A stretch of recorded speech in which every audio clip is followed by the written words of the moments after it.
dappertutto, non ti fanno andare da nessuna parte, perché nel mondo ci si sta, non ci si tira fuori dal mondo, e ti misuri con i problemi che il mondo ha e costruisci le soluzioni per governare i problemi del mondo. Questa è la politica, e io penso che noi queste cose le dobbiamo dire, non dobbiamo fare sconti a loro come al popolo della libertà, e dobbiamo naturalmente parlare alla gente del Veneto, sapendo che qui nel nord ci sono questioni che hanno un rilievo più grande rispetto ad altre aree del paese. Esiste una questione settentrionale, certo che esiste. La questione settentrionale è una serie di problemi che ci sono in tutto il paese, ma che nel nord hanno, come dire, un'incidenza e un impatto più grande.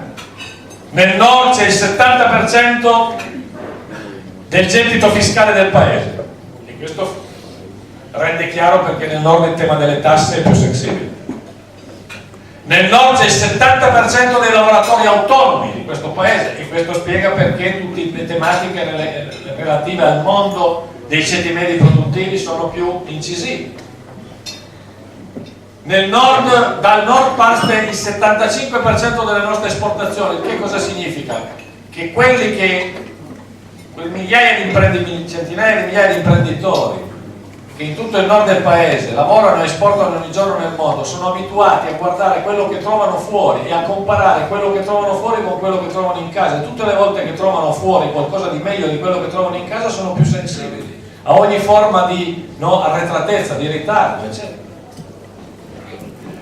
Il nord è, per ragioni di sviluppo economico, più sensibile a tutto il tema di una dotazione infrastrutturale che sia all'altezza delle esigenze di mobilità delle persone e delle merci.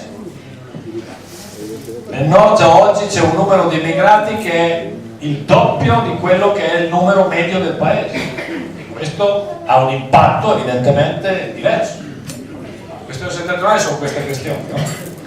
Noi con queste questioni vogliamo misurarci, abbiamo su ciascuna di queste questioni in questi anni riflettuto, pensato, lavorato, non partiamo da zero, abbiamo un discorso da fare, ma con un'idea molto chiara che il nord ce la fa non se si isola, non se si chiude, non se si separa, ma se traina l'intero paese e si colloca dentro quelli che sono i circuiti più grandi di un mondo che è più grande in Europa e nell'economia globale. Se ti metti lì, allora tutte le opportunità le cogli. Se ti chiudi, se pensi che erigi muri dappertutto, alla fine non avrai più opportunità, più possibilità, anzi. Io penso che queste cose noi le dobbiamo dire, e se le diciamo possiamo essere ascoltati oggi e anche domani. E quindi la richiesta di un voto per il Partito Democratico e per i suoi candidati in Veneto non è un atto di testimonianza, è un investimento politico per l'oggi e per il domani che noi dobbiamo fare con la consapevolezza che abbiamo il dovere di costruire una prospettiva politica per questa regione e per questa terra, diversa da quella che gli offre la destra. Per fare tutto questo noi abbiamo bisogno di far arrivare questi messaggi a tutti gli elettori e a tutte le elettrici. Abbiamo davanti 15 giorni rispetto alle elezioni del 28 maggio, e 15 giorni sono un tempo brevissimo. E cosa dobbiamo fare in questi 15 giorni? In questi 15 giorni dobbiamo fare una cosa molto semplice ma che è decisiva. Vedete, una elezione si vince se tanta gente ne convince tanta altra. Berlusconi ha più soldi di noi, questo è ovvio. Berlusconi ha anche un controllo invasivo e pervasivo del sistema televisivo, mediatico, e anche questo conta, lo sappiamo. Però Berlusconi non ha, e questa è la differenza tra noi e lui, non ha quello che noi abbiamo, non ha la nostra gente, non ha la gente che c'è qui, non ha quei milioni di persone che vogliono vivere in un paese diverso e vogliono battere.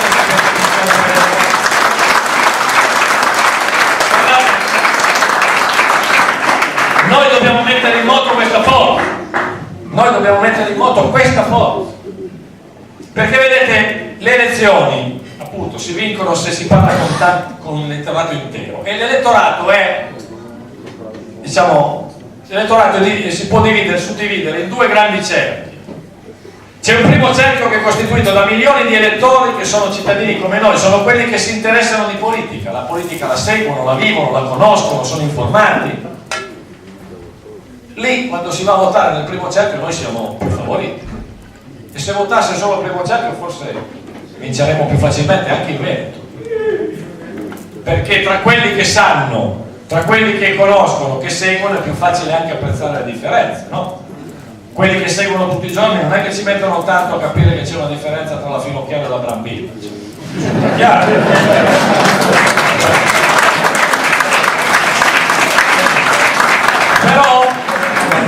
Però attenzione, che adesso al di là della battuta, però attenzione, riflettiamo, il corpo elettorale non è costituito soltanto da quel primo cerchio,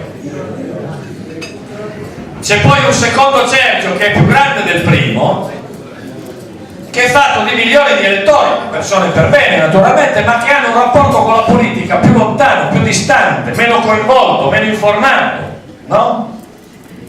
La destra quando ha vinto soprattutto lì, perché è chiaro che in un elettorato più distante, meno informato, che conosce meno le cose, le segue di meno, uno slogan azzeccato, uno spot pubblicitario efficace, un annuncio che sembri vero, come fa Berlusconi, può carpire un voto in buona fede.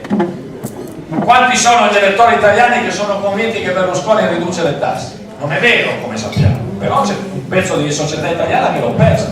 C'è perfino qualcuno che pensa che Berlusconi l'ha già fatto, no? Ecco, ma allora attenzione, guardate, se è così, noi dobbiamo avere chiaro una cosa, che se noi vogliamo vincere non ci basta vincere nel primo cerchio, dobbiamo vincere anche noi nel secondo, dobbiamo far arrivare anche noi la voce a ogni elettore, a ogni elettrice, anche il più distante, dobbiamo far arrivare la nostra voce anche a quell'elettore che dice io non voglio sentire parlare di politica, poi andrà a votare, un voto lo darà, o quello che dice tutti i partiti sono uguali, poi andrà a votare, uno lo sceglierà. Noi dobbiamo far arrivare la nostra voce a tutti, perché solo così ce la possiamo fare, ma per farla arrivare a tutti abbiamo bisogno di mettere in movimento un esercito di persone, una grande quantità di persone, e noi siamo in grado di farlo perché abbiamo milioni di elettori, centinaia di migliaia di attivisti, siamo presenti in tutti i comuni di questo paese, abbiamo migliaia di amministratori, abbiamo la forza per parlare con un popolo intero, con una nazione intera, e questo è quello che dobbiamo fare.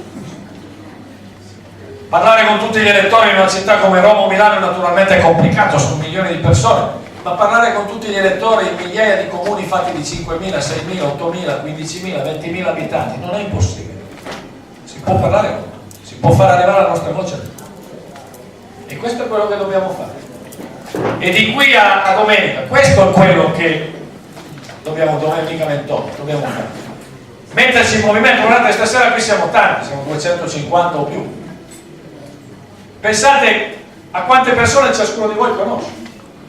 Ognuno di noi nella propria vita quotidiana sta in un sistema di rapporti con altri, no?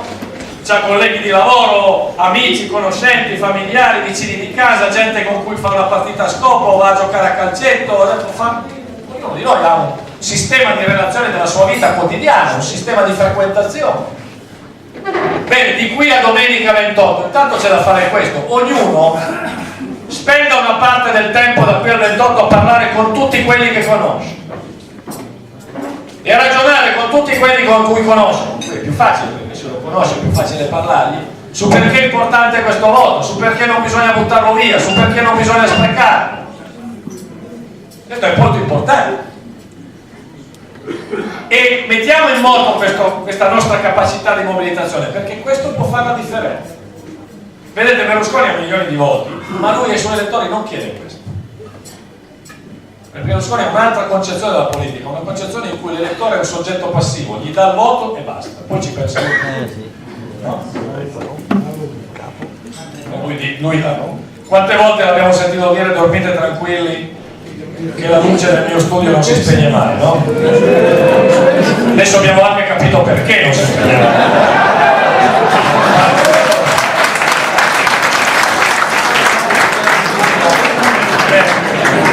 Però vedete, quella battuta, quella frase lanciava un messaggio, come dire agli elettori: voi datemi il voto, poi ci penso io, una delega in bianco, no? Noi non abbiamo questa idea della politica, noi abbiamo un'idea esattamente opposta. Noi abbiamo un'idea che la politica è fondata sulla partecipazione democratica dei cittadini, sul coinvolgimento della gente, sulla mobilitazione delle risorse, delle intelligenze